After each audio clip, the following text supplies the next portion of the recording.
Hi there, Sanibonani Molweni. Welcome to Fix channel. For you here, please subscribe before the end of the video. If returning, thank you for love and support.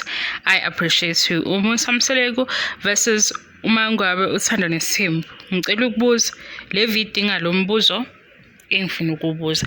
Makuphela useason 4, I know, so season 5, uthi ubaba Mseleku uMangwabe wayefuna ukungena emshadweni okwisithembu kumnyama kubomvu, waze wathi umthanda namakhosikazi akhe ngoba nje wayefuna, noma kunjani wayefuna ukuthi abe unumber 4. So manje yena useyanqaba-ke ukuthi kube khona number 5. Asibuye-ke lento kulokho kusho baba Mseleku ukuthi wazi wathi umthanda namakhosikazi akhe ufuna ukungena kumnyama kubomvu. Mawucabanga ubaba Mseleku akaplante ekhanda lethu ukuthi sithi uMangwabe shuthi wayebona izinto zizinhle konke kuhamba ngolayini. Manje mayesengaphakathi naye senezinto ezithile akasafuni, ngoba phela ekuqaleni vele bebewu5 esakhona umama lo munye esezwe ukuthi usewadlula emhlabeni, shuthi bebewu5 vele lapha engenankinga ukuba khona kulabo abawu5, ngoba phela yena wayezobe shuthi waba ube unumber 5 kahle kahle ngoba uhlanganile nalo mama omunye singaze simbone because ishow ibe khona engasekho emhlabeni. Kodwa manje-ke unumber 4 uthi ubaba Mseleku ku-episode yokugcina yaseason 5, ngiyamangala nje uMangwabe mayesenza nje ngoba yena wazi wasungithanda namakhosikazi ami. Thina mase siyabuya mase Sihleba sithi hayi bo Mangwabe kanti shuthi wayefuna nje noma kumnyama kubomvu ungena kusithembu pho kashintsha ini ngoba vele babe u4 yena ezongena kanye nomakhumalo kanye.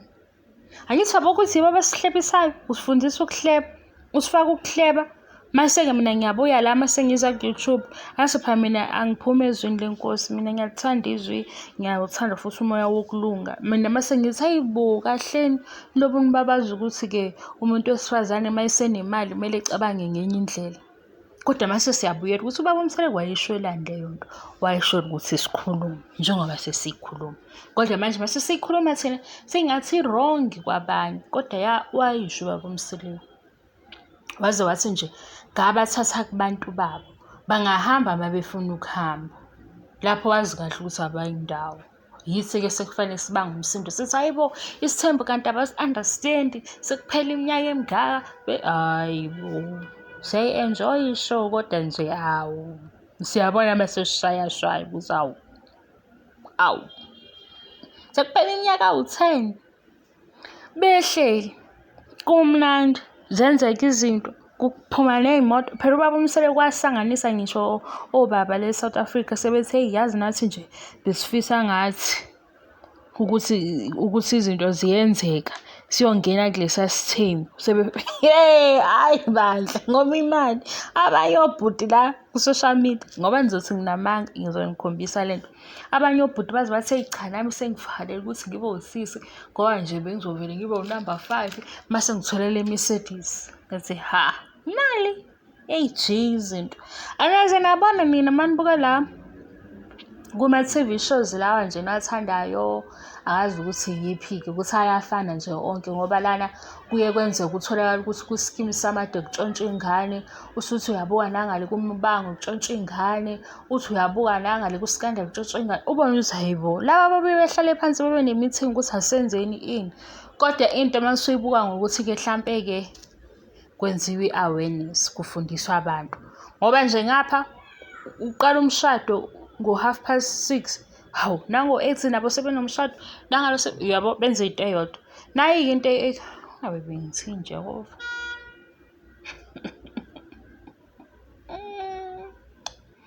Hayi guys ngeke bandla ngiyaxolisa, nizongixolela wangempela. Yabona ukuhamba kogesi kungenza ngingabi nayo i-order ngoba ngiyanqena ukuthi izinto ngiyayibhala phansi izinto ezinye zingama-points, noma kumise ngathi hawu sungazobhala izinto ze-TV show.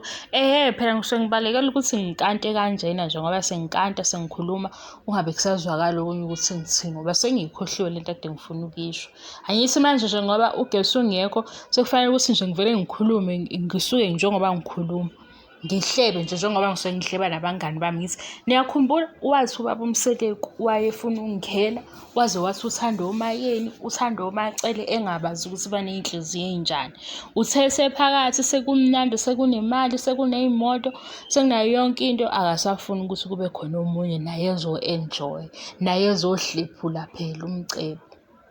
Akasafuni uMangwabe. Mina sengiyabuya ngithi hayi kahleni bo uMangwabe phela unaye wayenamaphupho akhe. Akusho ukuthi ngoba nakhu ashada sekufanele ukuthi akhohlwe ukuthi yena wayefisa ukuthi abe yini empilweni noma wayefisa ukwenzani. Ngoba phela vele nalokho kubalulekile. Akurong ukuthi ube i-housewife. Akurong futhi ukuthi ube sekhaya ube umama osekhaya ukhulisa ingane ngoba nalokho umsebenzi omkhulu wenze zonke izinto. Kodwa futhi mali ikhona ithuba livuma ne-support ikhona ku-husband lo wakuthatha ekhaya wathi uzokunakekela akuyenze phela ukuthi izinto zenzeke.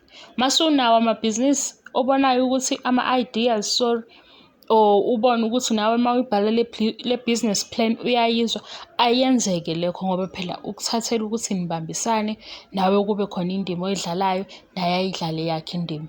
Manje mase siyihleba isuke isishintshe ngokuthi abantu besifazane phela vele basile. Abantu besifazane wayebona imali. Hawu nowesilisa yena wamthathelane ungenayo imali. Wamthatha ngoba emthanda. Wase wathini? Wathi uzomnakekela. Manje-ke imali ayingasasebenzi mase kwenze njani? Angisazi-ke nami. Mina nami yiye ngixaka lento mase kuthiwa-ke uyi-gold digger. Hawu unisho ukuthi uyifakile phakathi kulolu thando lolu uyifakile noma lo bhuti umbonile kahle kahle ukuthi hayibo akanayo imali. Ebona ama-t-shirt akhe ukuthi hayi lama t-shirt ngathi awu-R80 lama t-shirt kodwa alibeke udaba athi hayi sisi ngiyafisa nje ukuthi sazane. Ekubone kahle ukuthi hayi le t-shirt lena ile nje nejini ayibona ukuthi hayi le jini le ngathi useyigqoke isikhathi eside kodwa akubingelele ayifune lento ayifunayo kuwe nizwisane kahle-ke uqhubeke kuthandana. Kuyothi manje mase usuyathuthuka phela nawe phela ngeke ukuthi ungene la kunemali khona mase uyafana. Hawu cha uyobe unenkinga-ke. Musungena la kunemali khona uphuma ufana. Ngena njengabazalwane mabengena esontweni la kunemali khona phuma ungasafani. Phuma ungasafani. Phuma usukhuluma enye ilanguage. Phuma usunama-skills amaningi. Phuma usushintshile. Hawu uzothintwa imali uphuma ufana. Hayi usenukuganga phela. Kodwa yiba ne-order-ke. Iba nayo i-order. Eyi nina kahleni. Mangwabe wangena ngoba naye wayibona ukuthi impilo i-right. Ngoba vele nawe ngeke umshade umuntu ombona kahle ukuthi hawu lo kwayena nje qobo lwakhe engathi akazithandisisi kahle. Uyomsondela umuntu onjalo umbona nawe umbuka yena ukuthi kwayena nje ngathi akazinakile lo bhuti. Mase usondela eduze kwakhe shuthi wena sekumele uqale phansi umfundise ukuthi bhuti awushintshe lokhu nalokhu. Bhuti awusebenzise i-toothbrush. Sekuwoqa zonke lezo zinto lezo kumuntu. Angisangana. Bye. Ngiyaxolisa ukunibhola, ngiyaxolisa ukunimoshela isikhathi senu kodwa kumnandi ngesinye isikhathi.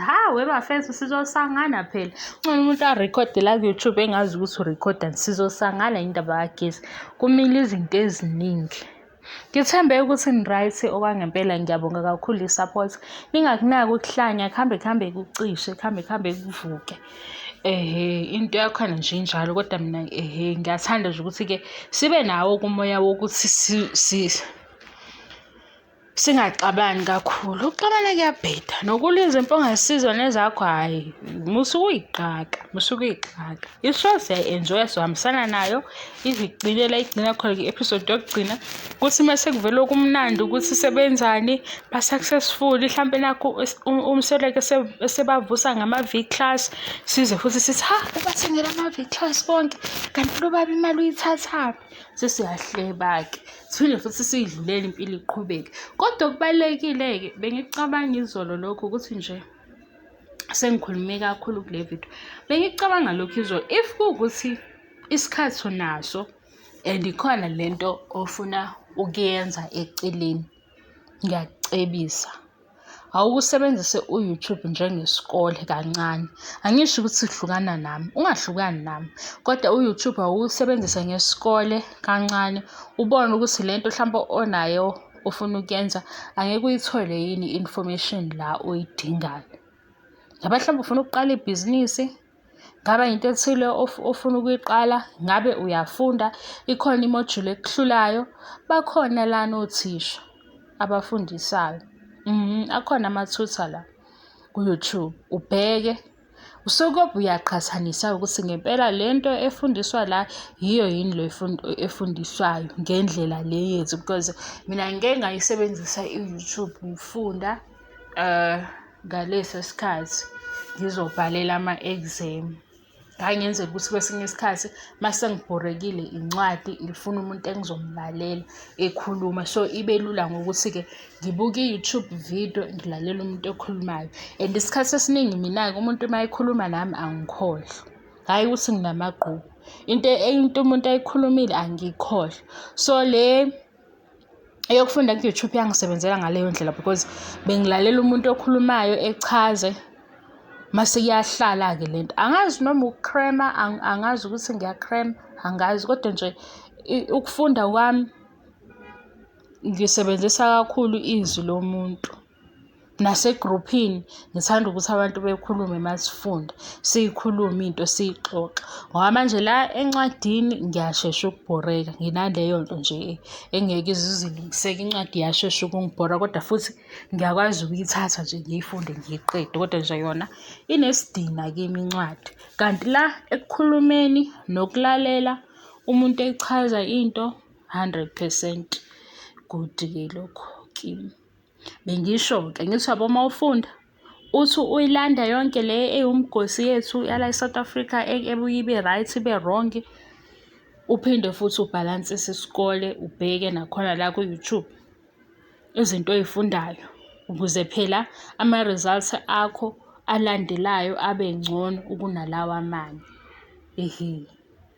Ukuze futhi-ke uthole nabanye laphaya ku-comment section ukuthi bathini bona ngokufunda lento eniyifundayo, basizwa yini, usuthola igroup ehambisana nento oyifunayo.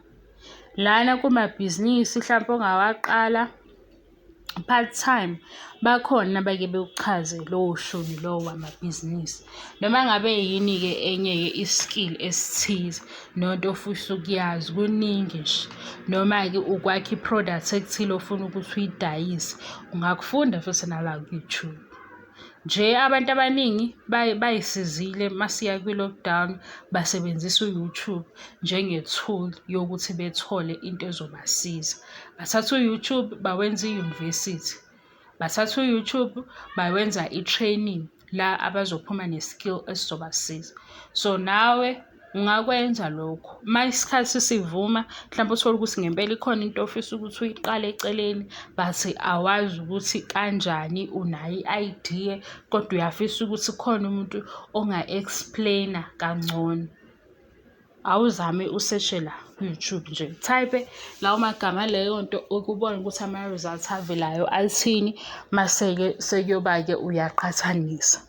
Usuyobe usubhala phansi ukuthi-ke i-YouTube channel kabani inani, uyahamba ufuna leyo nto kuyona. I-YouTube channel kabani inani, ifuna leyo nto, ukuze ungayitholi usuxabana no-Fix njalo okhuluma into engathi shu, ngoba kwenzeka ukuthi shuthi ungilalele ngephutha noma uthanda iy'ndaba. Hhayi, ukuthanda iy'ndaba-ke okwakho-ke, okwakho kwangempela, akufanele-ke ulwe nami ngokuthi uthanda iy'ndaba, ngoba mina ngizokulethela iy'ndaba ey'ndala nezintsha nezibandayo nezingabandi, nenye into-ke nje ezoba inganekwane ngalolo suku. Thank you so much for your love and support. I love you and appreciate you. Bye-bye.